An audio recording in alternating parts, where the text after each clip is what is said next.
Ang pagkakapanalo ni Donald Trump bilang Pangulo ng Estados Unidos ay nagdadala ng maraming implikasyon para sa ekonomiya ng Pilipinas. Pati na rin ang posisyon ng bansa sa usapin ng South China Sea. Bagamat mayroon ng kasiguraduhan sa patuloy na lakas ng alyansa ng Pilipinas at Estados Unidos sa ilalim ng Mutual Defense Treaty, may mga isyong kailangang tingnan kaugnay sa mga patakarang pang-ekonomiya at pansiguridad na maaaring ipatupad ng administrasyong Trump. Isa sa mga pangunahing posibleng epekto ng panunumbalik ni Trump ay ang kanyang patakaran sa taripa o buwis sa mga produktong inaangkat sa Estados Unidos. Si Trump ay kilala sa kanyang matigas na tindig patungkol sa America First policy na layuning bigyang proteksyon ng mga lokal na industriya ng Amerika sa pamamagitan ng mataas na buwis sa mga imported na produkto. Kung magpapatuloy ang ganitong paninindigan sa kanyang bagong termino, maaaring maapektuhan ng mga Pilipinong exporter na umaasa sa merkado ng Amerika. Ang Estados Unidos ay isa sa pinakamalaking trading partners ng Pilipinas at kapag magkaroon ng mas mataas na taripa sa mga produktong Pilipino, maaaring tumaas ang presyo ng ating mga export sa US market.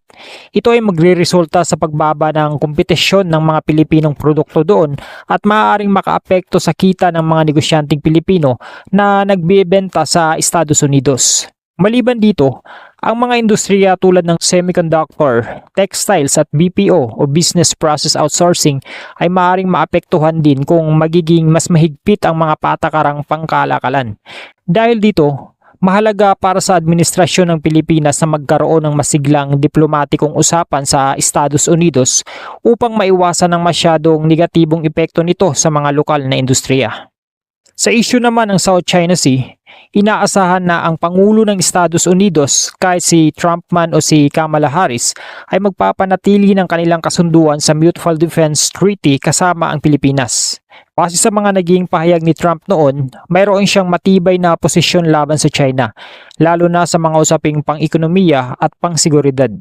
Sa kanyang bagong termino, posible na lalo pang maging mahigpit ang posisyon ng Estados Unidos laban sa agresibong pagkilos ng China sa West Philippine Sea. Isang hakbang na makikinabang ang Pilipinas sa aspeto ng seguridad. Gayunpaman, mahalaga ring isaalang-alang na ang interes ng Estados Unidos ay maaaring hindi lubusang nakaangkla sa depensa ng Pilipinas, kundi sa pagpapanatili ng kapayapaan at balansing kapangyarihan sa rehiyon ng Indo-Pasipiko. Kung magpapatuloy ang mga hakbang ni Trump na nagpapakita ng lakas ng militar ng Amerika sa South China Sea, makakabuti ito sa Pilipinas sa pamamagitan ng mas pinalakas na deterrence laban sa mga agresibong hakbang ng China. Ngunit nararapat ding maging maingat ang Pilipinas dahil ang masyadong matinding tensyon sa rehiyon ay maaaring magdulot ng mga komplikasyon sa ekonomiya, lalo na ang China ay isa ring malaking trading partner ng bansa. Ang pagkapanalo ni Trump ay maaaring magdulot ng parehong hamon at oportunidad sa Pilipinas.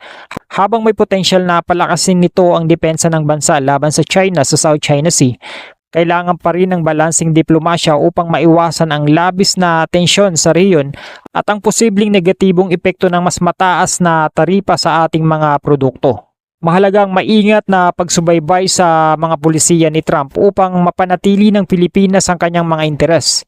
Hindi lamang sa aspeto ng seguridad, kundi pati na rin sa aspeto ng ekonomiya at pandaigdigang kalakalan.